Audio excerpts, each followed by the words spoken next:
నేను 3 సంవత్సరములు దివారాత్రులు కన్నీళ్లు విడిచుచు ప్రతి మనుషునికి మానక బుద్ధి చెప్పితేనే.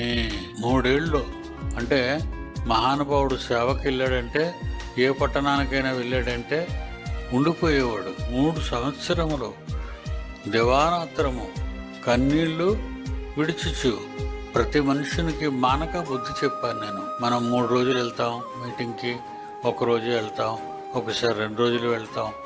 కానీ అపోస్తలుడైన పౌలు కుటుంబము లేకపోవటం వలన, తనకు భార్యా పిల్లలు లేకపోవటం వలన, తాను వివాహాన్ని కోరుకోకపోవటం వలన దేవుని సేవ ఉన్నతంగా చేశాడు. ఎంతో ఉన్నతంగా దేవుని సేవను చేయగలిగాడు. ఎక్కువగా వివాహం చేసుకోవడం వల్ల ఏలోక సంబంధమైనటువంటి బంధకాలు మనల్ని చుట్టుకుంటాయి.